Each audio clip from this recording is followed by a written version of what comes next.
Welcome to Techno Herald Online. Today we are going to start lesson 5. In lesson 5 we will study about the electrostatics. We will give the introduction of the electrostatic, then we will study about electric field intensity, and we will study about Coulomb's law and electric field due to the line charge body.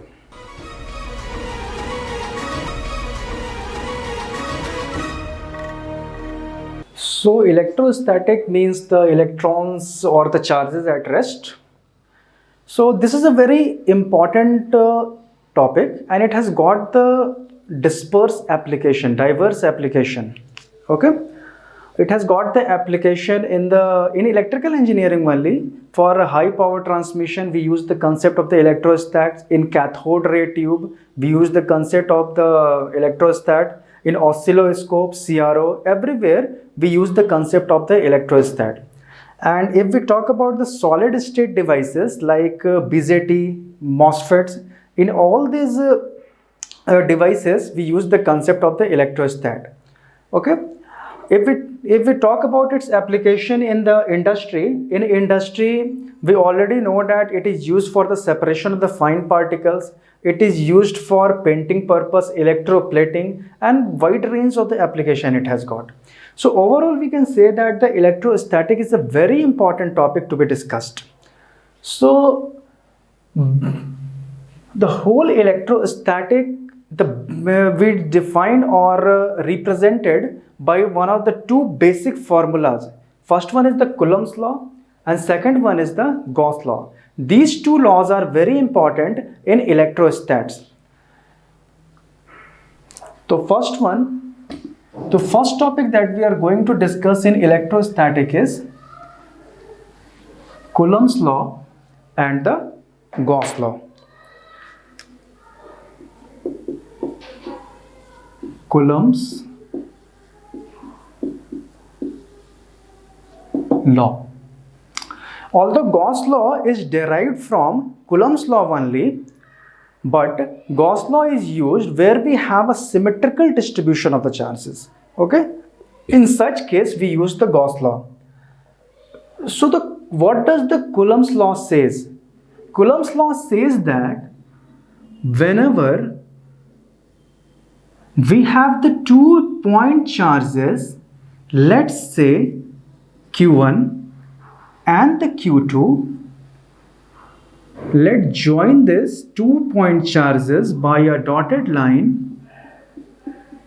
Okay, so we have the 2 point charges Q1 and the Q2, then force acting on each of the charges are given by F is equal to, then the force acting on these 2 point charges are directly proportional to Q1 product of the charges, that is Q1 into Q2, and inversely proportional to square of the distance between two. Let R be the, or let's denote it by the capital R. Let capital R be the distance between these 2 point charges, that is Q1 and the Q2. Then the force acting on these point charges is directly proportional to product of the charges and inversely proportional to square of the distance between these two charges. So F is equal to, let replace this proportionality sign by a constant K, then the formula for the force becomes K Q1 Q2 upon R square, where the value of the K is given by, where from our class 12th knowledge we know that K is equal to 4 pi epsilon naught, where epsilon naught, what we call epsilon naught, is the permittivity of free space. Okay,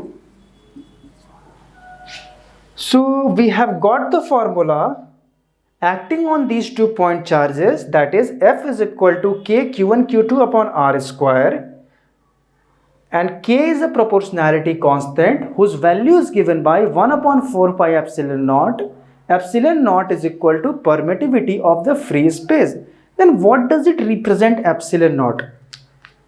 Let's elaborate this term, permittivity. Permittivity means permit. Okay? If we break this word permittivity, what we get? It's the root. Permit is the root of the word permittivity. It means that epsilon naught represents the permittivity of any medium, permittivity of the free space. It means that how much free space is permitting the electric field to flow through it. Okay?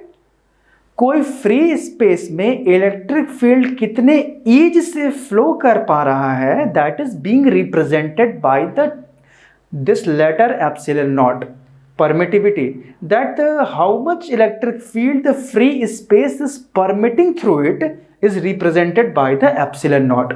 So K is equal to 1 upon 4 pi epsilon naught. If we talk about the epsilon is equal to epsilon r into epsilon naught, which we will study later on in this chapter.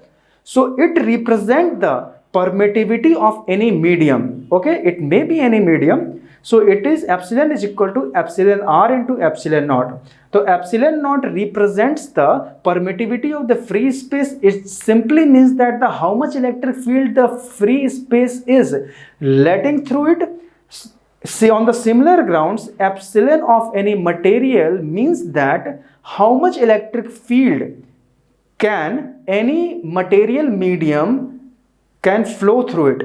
That how much electric field can flow through any material medium, that is being shown by the term epsilon. Okay? And its value of the epsilon naught is equal to 8.854 into 10 raised to the power minus 12 farad per meter. Okay?